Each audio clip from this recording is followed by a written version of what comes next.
Well, Vince Cable is the former leader of the Liberal Democrat Party and was Britain's business secretary between 2010 and 2015.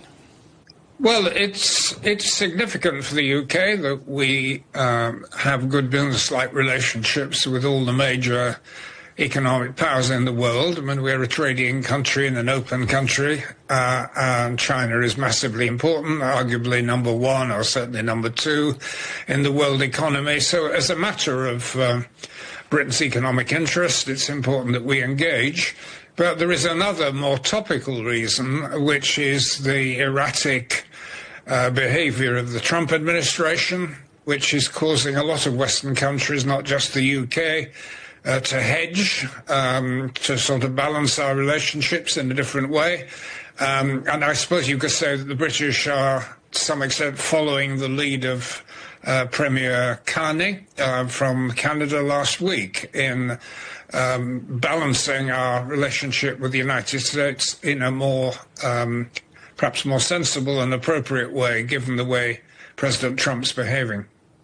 From your experience, from your time as the UK's business secretary, I wonder where you see the strongest opportunities for renewed China-UK economic and trade cooperation. Well, I see that the Prime Minister is taking with him, I think, a deputation of about 50 business people. And they represent the same sectors that were interested when I went with the Prime Minister 15 years ago.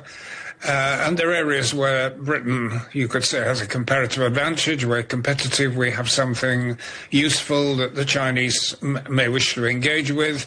We're talking about service sectors, creative industries, financial and professional services, education, where Britain is a major international provider through its universities, as well as specialised areas of manufacturing. Although Britain has heavily deindustrialised, we have some very successful sectors. So it's a mixture, but it's the same mixture. And I think actually, you know, the Chinese are finding a lot of the things that the British offer quite attractive. I think the share of British exports going to China is over 5%. It's more than India, Australia and Japan combined. It's a lot less than the European Union, a lot less than the United States, but it's important. And I think the sectors that are being pursued are the right ones. How important, given your experience, is this eyeball-to-eyeball shake of hands diplomacy rather than doing it all down a screen? Well, I think the danger of long-distance diplomacy is that it all gets rather distorted through the media. There is a lot of very anti-China media coverage in the UK, as in some other countries, and some issues where there's justification, others not. And I think it's much more important that the people at the top meet and set out priorities honestly and clearly. I mean, if I were in Prime Minister Starmer's shoes in the next few days, yeah, trade matters enormously, and I think it's right to prioritise it, or trade and investment more generally.